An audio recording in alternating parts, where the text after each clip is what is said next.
Depois do anúncio do retorno dos funcionários da Amazon para o trabalho presencial, o debate sobre o assunto volta à pauta da gestão das empresas. E, por que não, dos escritórios de advocacia. Se até o Zoom admite a importância da presença nos escritórios, o que dizer das bancas de advogados? Quantos dias presenciais um advogado precisa trabalhar no escritório? Gesto de gestão.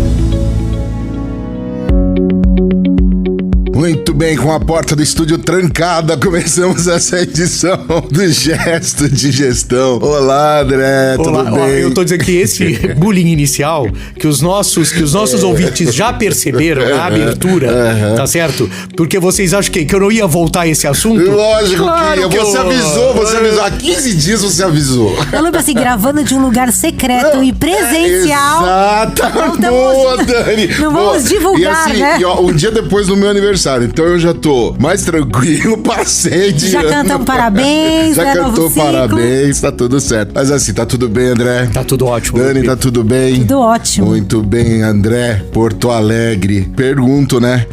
Quase 5 anos após o início da pandemia, a maioria dos escritórios de advocacia dos Estados Unidos já estabeleceu políticas de trabalho no escritório, com a maior parte deles exigindo pelo menos 3 dias de trabalho presencial. As bancas tentaram atrair os advogados com comida, entretenimento e até ameaças. Com resultados diversos, é assim que a coisa funciona, André? Olha, Lupe, apesar das resistências dentro desse estúdio, de que se aborde esse tema delicado, eu queria dizer que sim, a gente precisa tratar disso, porque isso tá no assunto. Precisamos falar sobre E eu acho que tem uma questão que o gesto de gestão, que fala para um universo que a gente gosta muito, respeita muito, que é dos advogados, parte significativa da nossa audiência está na liderança, ou pessoas que estão se preparando para a liderança dos escritórios. E eu sempre costumo dizer, em defesa minha, né, que a gente não sabia como é que isso e tudo ia funcionar, né? Eu nunca tinha vivido uma pandemia, né? Muita gente... Esse projeto, o Gesto de Gestão começou nela, né? Sim, exatamente. Então eu me lembro que nos escritórios de advocacia pré-pandemia, a gente achava, né, a Daniela deve se lembrar, impossível que a questão do home office um dia fosse adotada, né? Impossível. No terceiro dia de pandemia já estava todo mundo lá em casa, com a maior alegria, quer dizer, a gente soube fazer essa questão. Então acho que esse é um assunto que, por mais polêmico que seja, e ouvintes, por mais bullying que eu sofro aqui dentro dos estúdios, que o Lupe e a Daniela não querem que eu trate disso, eu vou tratar. Mas estou bem acompanhado. Kent Zimmerman, que é um consultor estratégico de escritórios de advocacia, ele disse que a maioria dos líderes de escritórios nesse momento está mais focada no desempenho da sociedade como um todo do que no retorno ao escritório, que esse é um componente que não é uma força motriz do momento. Então você vê assim, quer dizer, o mercado está mais preocupado em gerar resultados do que necessariamente discutir sobre isso. Para ele, quase todos os escritórios querem ficar maiores e mais lucrativos e cada vez mais focados em como fazer isso. Há muito mais urgência em fazer essas coisas, na maioria das bancas comprometidas com uma cultura de alto desempenho, do que focar em um retorno ao trabalho. Então, assim, quando questionado foi isso. O debate sobre os maiores escritórios, ou sobre se os maiores escritórios deveriam adotar o modelo de 4 dias, foi renovado recentemente por causa de quem, Lupe? Adivinha, tema do nosso episódio anterior. Por causa do latent waiting, que depois não sabe por que o sócio vai tudo embora, né?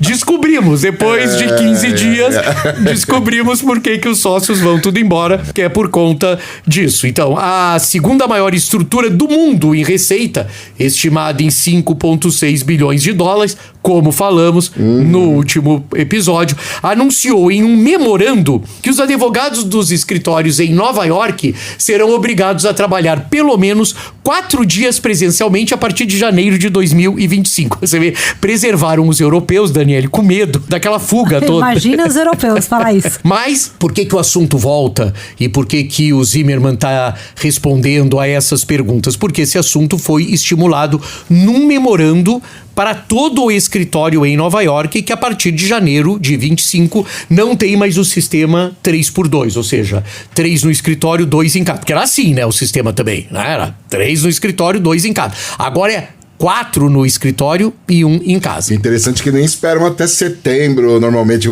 quando mudam.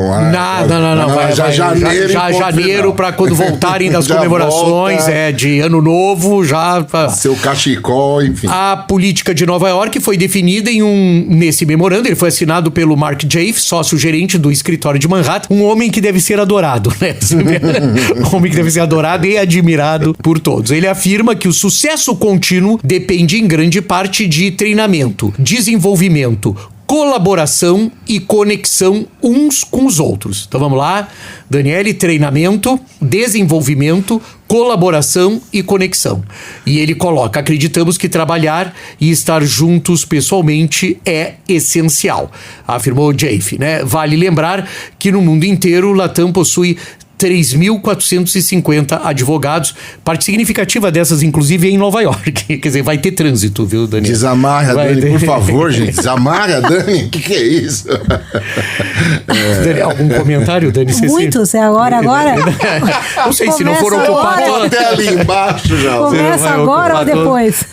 Nós podemos deixar o Loop, porque o Loop tem perguntas afiadas. Não, eu vou emendar, e aí eu vou emendar uma aqui, porque aqui, ó, tem um contraditório. Representantes de outros grandes escritórios estão mantendo 3 dias por semana e não mudariam isso, pelo menos neste ano. Vai que em janeiro de 2025 eles cismem. Esse é o pessoal da Dani. Esse pessoal da Daniele na qual eu faço o coro. São os escritórios da Dani, que a Dani tá aí, sempre muito prestigiada, né?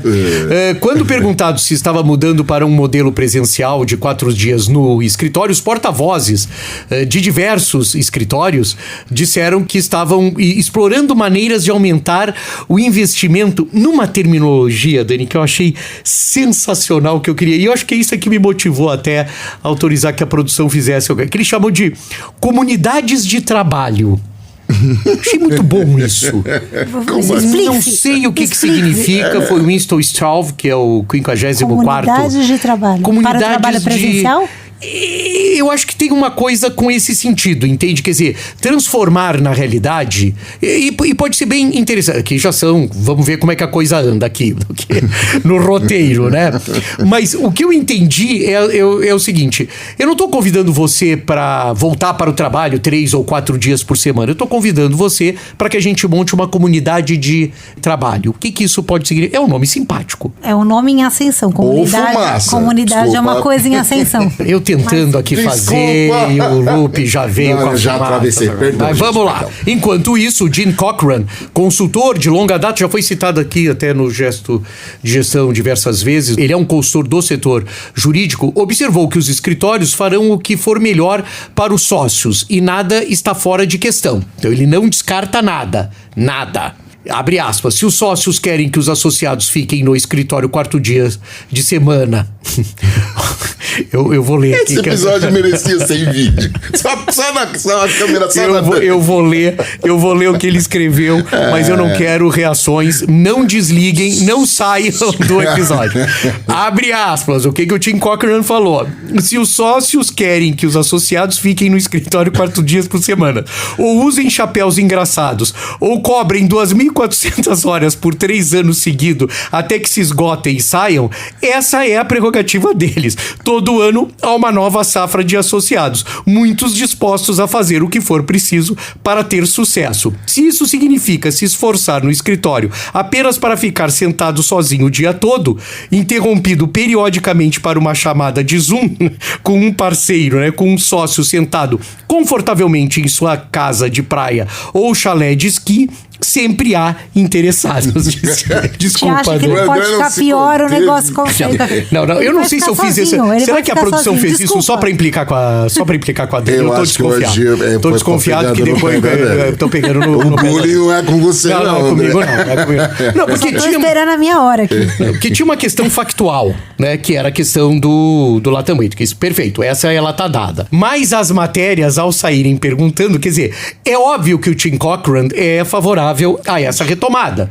Ele fica meio dúbio, né? Porque ele faz uma brincadeira sobre a coisa de que o sócio é que vai discutir. E aqui eu acho que é a questão que eu quero trazer, tá certo? Assim. E a gente já tratou disso em outras falas. Posso falar antes que você faz esse contraponto? Que eu já peguei, acho que a linha que você vai chegar aqui, André. E antes que você enverede pra esse outro lado aqui. Pra salvar o episódio, Dani. Vou até abrir Deixa eu fazer um contraponto aqui, André. E aí eu vou ser bem André Porto Alegre, assim, que quando é categórico, assim. Eu acho, assim, que a gente fica, acho que sempre nesse movimento dicotômico, assim. Ou a gente tem que voltar ao que era antes, ou a gente tem que abrir mão do que era antes. E a gente fica tentando se enquadrar em um dos dois lugares. Eu acho que as situações que vêm de mudança pra gente, quando acontecem mudanças, que obviamente são difíceis de serem adaptadas, elas vêm ali e nem tudo da mudança ela é bom, ou vai funcionar, ou nossa, que bom, tiramos o status quo anterior e tornamos agora um novo lugar muito melhor.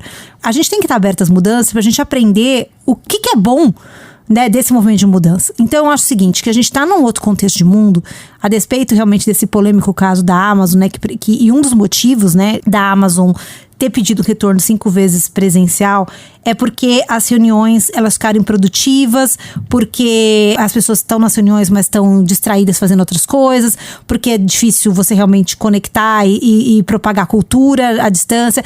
Esses são os desafios de um modelo remoto. Realmente, a gente encarar que esses são desafios. Mas a gente também não olhar para o que isso trouxe de bom, né, para o tempo de talvez deslocamento que as pessoas tinham, que poderiam, né, ser poupadas, ou que poderiam estar ali mais focadas, ou a gente ter um trabalho mais híbrido, a gente talvez ter dias que a gente possa estar mais focado numa atividade mais produtiva, e que a gente às vezes estando sozinho na nossa casa, a gente consiga fazer isso melhor do que às vezes num ambiente já todo mundo, são pontos positivos. Ou seja, eu acho que a gente está diante de olhar para esses dois modelos, que a gente fica, parece que nessa guerra geracional que envolve esse tema, né? Eu acho que esse tema, existe uma guerra geracional. E a gente sair um pouco desse lugar e talvez a gente olhar para esses modelos e falar o que é bom no presencial, o que é bom no remoto, e de que forma que a gente talvez possa tornar esse híbrido o melhor desses dois mundos, aproveitar essas duas práticas, né? E aí eu acho que além disso tudo, que eu acho que seria um bom ponto de partida para uma questão dessa, a gente tem um segundo ponto que mesmo dentro da gente tentar criar esse bom mundo, às vezes ele não vai estar bom para parte dessa população e talvez ele vai estar muito bom para outra. E a gente até conversou alguns episódios atrás sobre alguns escritórios que tinham iniciativa para talvez conversar sobre esses temas, que era oferecer uma redução salarial para quem queria ficar 100% remoto, ou oferecer uma possibilidade da pessoa escolher ficar numa jornada 100% remota, por alguma questão que ela tenha, talvez a vida pessoal. Talvez a gente pensar em criar modelos que contemplem essas exceções, talvez a gente tentar buscar esse meio do caminho. Minha proposta é buscar o meio do caminho, porque eu concordo que tem coisas que só funcionam no presencial, e eu sinto falta quando a gente tem esse modelo. A gente hoje em dia trabalha no modelo híbrido e eu acho muito bom, porque a gente consegue ter ali, entre aspas, o melhor dos dois mundos, que a gente tem um momento que a gente tá junto com as pessoas, que realmente onde a gente consegue trocar, ter, né, estabelecer cultura, e os trabalhos andam melhor, tudo flui melhor, mas também tem muita coisa boa de você estar no remoto. Eu acho que é olhar para isso, mas também criar opções de exceções para aquele que quer ir todo dia no escritório e tenha um lugar para ele sentar, porque ele, na casa dele não funciona bem, ou tem uma questão familiar que ele precisa trabalhar fora e não dentro do lugar. E pro outro que também, contrário senso também, eu não posso ir porque eu tenho, sei lá, uma jornada, eu moro muito longe, ou às vezes estou em outro estado, ou preciso ter uma questão particular aqui que eu preciso estar mais próximo da minha casa, de criar essas exceções. Eu acho que esse lugar da gente criar essa guerra, né, eu acho que o novo normal é um lugar desse meio termo. Não é nem um lugar da gente voltar ao que era antes, e nem um lugar, talvez, da gente aceitar esse pacote todo completo, sem a gente refletir sobre ele. Tem questões tecnológicas, né, Dani? Inclusive, que nem todo escritório te fornece uma condição tecnológica ok para você trabalhar aí dentro da LGPD. Tem muitas questões que envolvem o home office, né, no caso aqui de advocacia. Eu quero dar só o complementar aqui, André, para você entrar, que o porta-voz da Latam disse que os advogados podem escolher em quais dos 4 dos 5 dias eles podem trabalhar no escritório, e não há dias designados. Não, nossa, que maravilha. Você vê? Super liberais. Super liberais. A crise crítica. Deixa eu colocar uma questão, e não vou fazer nenhum contraponto, porque concordo integralmente com o que a Daniele coloca. No mês de setembro, a PUC de São Paulo promoveu uma daquelas feiras dentro da faculdade de Direito. Eu não sei se outras faculdades faziam parte, mas promoveu aquelas feiras de profissões, né? Que eles chamam, que é quando os escritórios vão e montam bancas, etc e tal, e os estudantes de Direito, independente do seu ano, do seu semestre, podem visitar escritórios, e muitos escritórios se dedicam de uma maneira muito interessante sobre isso, e produzem material, e tem sócios lá conversando. Então eu acho muito interessante, uma prática, muito legal também. Uma prática um pouco estadunidense, né? Mas que faz muito... Que aproxima, né? Aproxima o estudante do mercado. E aí alguns escritórios levam seus estagiários para estarem conversando, então isso são os colegas, etc. E eu fiquei sabendo de um escritório especificamente que, assim, a pergunta dos estudantes é se era presencial ou se era híbrido a do primeiro tempo. Tô retratando algo que foi comentado para mim, que assim, André, ficamos impressionados, porque não era para saber qual é a prática, qual é a área de atuação, como é que tá o mercado, tá legal, não tá, tão contratando, não tão contratando, quer dizer, não, é presencial ou é híbrido? E aí quando se respondia, se falavam que era presencial, já então não nos interessa. Então acho que a gente tem aqui, e por isso é que eu acho muito sensato o contraponto que a Daniele fez, porque a gente aqui nós temos uma dissonância cognitiva real, né? Sim, quer dizer, as lideranças, na sua grande maioria, querendo, não me interessa por quê, que as pessoas voltem, e a base da pirâmide, em sua grande maioria, quiçá a totalidade, querendo, também ninguém sabe por quê, não ir. Então, assim, se a gente não chegar, se a sugestão da Daniele não for minimamente entendida, entende, de se sentar e de conversar, eu acho que é isso até que a questão da comunidade de trabalho, né? Eu achei que era uma palavra, era uma expressão, interessante. Que pode ser interessante, pode dizer assim, tudo bem, nós temos uma comunidade, ela tá híbrida, ela tá virtual e presencial, mas ela é uma comunidade. Então vai ter vezes que a gente vai estar junto, quando essa comunidade achar que é importante se encontrar, e tem vezes que ela não vai estar junto fisicamente, mas vai estar trabalhando com todas as coisas. Então, quem sabe eu tenha feito precipitadamente, quando estava junto com a produção, pensando no episódio, a questão da comunidade, que me atraiu isso, sabe? A comunidade é o que temos em comum. É isso. Comunidade é o que temos em comum. A gente não pode ter em comum o fato de todo mundo querer trabalhar em casa, não pode ter em comum o fato de todo mundo querendo, porque as lideranças, os sócios querem que porque a Daniele não faz o virtual. Agora break news pros nossos. A Daniele tá todos os dias no escritório. Música de break news. Não, faz. Não, então, não.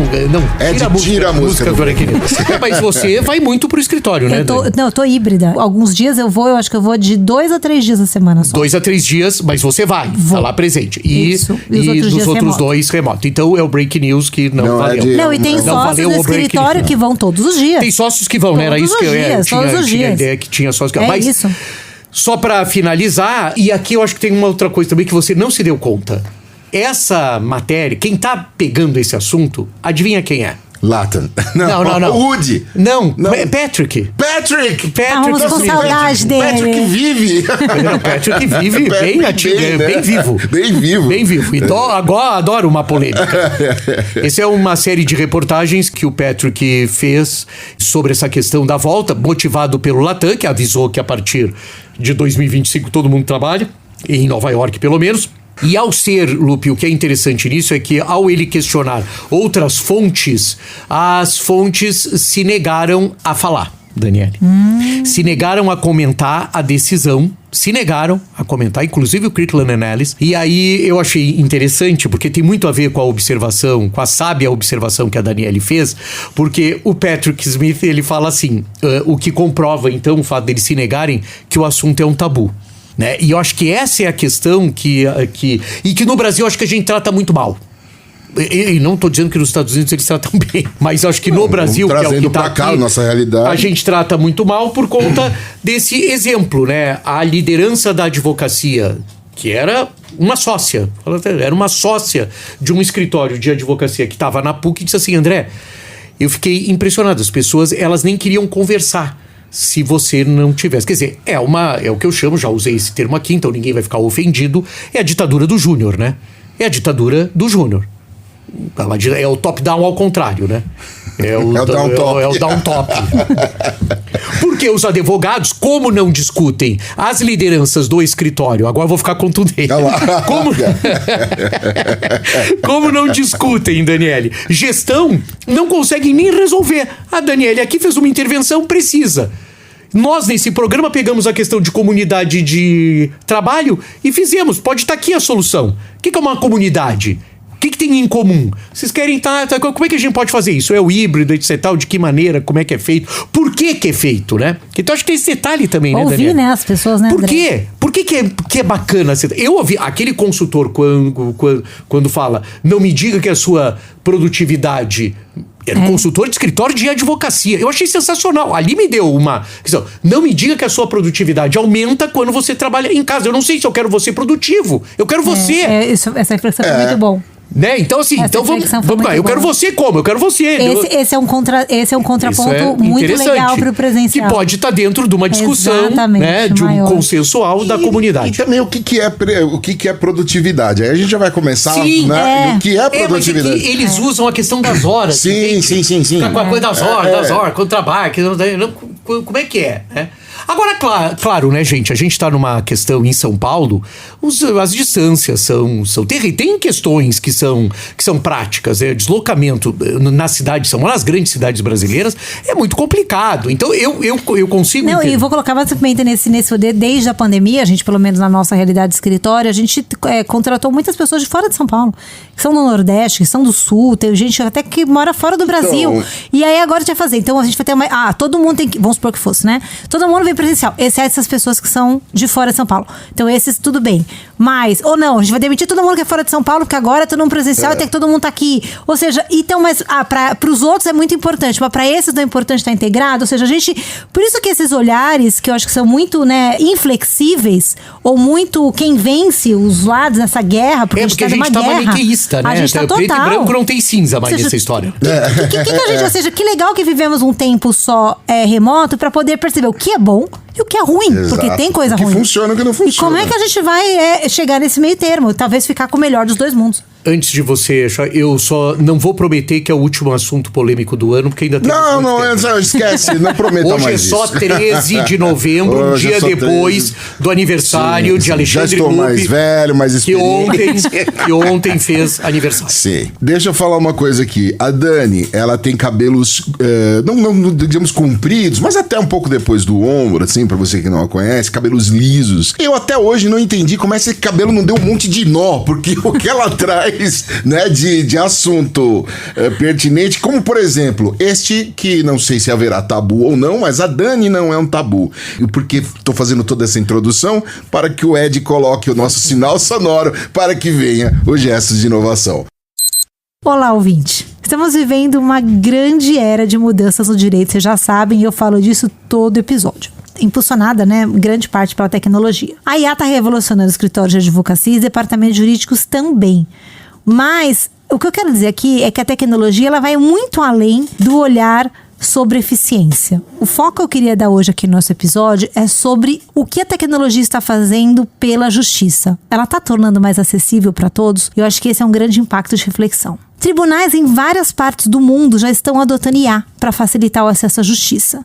Eles investem em tecnologias de legal techs para simplificar os serviços jurídicos dentro do judiciário. Eles estão ajudando pessoas que antes não tinham acesso à justiça através da tecnologia. Um dos focos é usar IA para capacitar pessoas sem advogados a responderem o processo. E isso tem levado a grupos de pesquisas tecnólogos, né, a avaliarem esse impacto do IA no acesso à justiça. E eu queria enfocar hoje aqui um pouquinho essa análise. O Access to Justice, conhecido mundialmente pela sigla A2J, né, A2J, virou um movimento social ao redor do mundo. E eu quero aproveitar esse episódio para fazer aqui um brainstorm com vocês das iniciativas muito interessantes que eu tenho acompanhado sobre esse assunto. Nos Estados Unidos, os tribunais têm usado ferramentas como Compass para avaliar riscos de reincidência, né, e tomar decisões sobre fianças e sentenças. Tem uma série de questionamentos, que é o aspecto penal, mas não vou entrar aqui nesse mérito. Eles também têm usado o Courtroom 21 Project para ajudar a organizar os processos de forma mais eficiente. No Reino Unido, eles têm usado um programa chamado HMCTS Reform, que usa a IA para auxiliar os juízes a escreverem as sentenças. No Canadá, as plataformas do Access to Justice oferecem assistência judiciária automatizada para os cidadãos. Na Austrália, eles têm ferramentas que chamam Justice Connect e o Juristec, que auxiliam na prevenção de demandas e análise de casos dos juízes. Em Singapura, eles têm um assistente judicial virtual que ajuda as pessoas também a chegarem mais próximos da justiça. E na China, tribunais virtuais têm utilizado IA para triagem e formulação automática de decisões. Aí nós estamos falando de um estágio ainda mais avançado. No Brasil, a gente segue um caminho bastante similar. Em agosto de 2024, o Conselho Nacional de Justiça, o CNJ, aprovou o uso continuado de ferramentas de IA, como o ChatGPT, para criar documentos legais e fundamentar decisões pelos juízes. Ou seja, a gente tem um pronunciamento do CNJ de agosto de 2024, autorizando os juízes a usarem o ChatGPT para, auxiliar ali na fundamentação das decisões e também autorizando os advogados, ali a usar. Outra iniciativa recente e também interessante que vem dos Estados Unidos, essa eu achei uma das mais recentes, eu achei muito, muito bacana. Porque essa iniciativa, como as outras que a gente comentou, que vieram do próprio judiciário, essa iniciativa não veio do judiciário, porque ela veio dos próprios advogados. Então a gente vê ali, normalmente, os advogados vêm do judiciário tentando criar ferramentas com a tecnologia para dar acesso à justiça de uma forma, às vezes direta, ou facilitar ali a jornada de produtividade do judiciário, mas a gente vê aqui uma associação de advogados. Essa associação de advogados do estado de Minnesota, ela criou um sandbox de IA. E o objetivo dessa associação de advogados é ajudar pessoas que não têm condições de contratar um advogado nas áreas de habitação e de imigração. Porque essas são áreas muito demandantes dentro desse estado e que os honorários são muito altos e que essas pessoas ficam sem advogados. Com esse programa, desse sandbox, a IA pode preencher e revisar documentos jurídicos, navegar pelo sistema judicial, simplificar termos jurídicos e conectar os usuários aos recursos de assistência judiciária direta. Então, como a gente sempre vem discutindo aqui no Gestos de Inovação, a IA está transformando os serviços jurídicos. E o olhar que eu quero que vocês tenham também é que ela está transformando o acesso à justiça. Esse mundo que a gente conhece hoje, desse ecossistema, da maneira como ele funciona, ele vai mudar drasticamente na justiça quando a gente estiver falando do uso da tecnologia para dar acesso à justiça. Com essas mudanças acontecendo, fica a pergunta: você ainda tem dúvida sobre como a IA vai melhorar no campo jurídico? Te digo com toda certeza, o futuro da justiça ao redor do mundo está sendo moldado pela tecnologia, e isso está acontecendo diante dos nossos olhos. E enquanto isso, aquelas discussões que já não precisar existir. Mas é isso aí. Dani, obrigado. André, obrigado. Nós estamos aqui no meio do mês de novembro, tá chegando já a época de começar a ver o Amigo Secreto, né, Dani? Eu acho. O André podia tirar nós dois, por exemplo. Podia dar presente pra nós dois. Já tá. Como fazendo justiça todo ano ele faz. Pois é. Eu quero agradecer a nossa audiência sempre com a gente aqui. Voltaremos no mês de dezembro. Já? É isso? Não, ainda tem um programa em novembro, finalzinho de novembro. E depois, possivelmente, mais 2 programas em dezembro. A decidir. Especiais. Aline Nascimento, obrigado. Aline na mesa aqui controlando tudo. Ed Chaves na edição e na montagem. A equipe da Compasso Collab nos ajudando aqui, tanto nos abrigando no estúdio aqui na Zona Oeste de São Paulo, como também publicando o nosso. Então nós estamos reféns da Compasso. Temos que falar bem deles, hein, André? É isso aí. Um grande abraço e até daqui a 15 dias. Gesto de Gestão.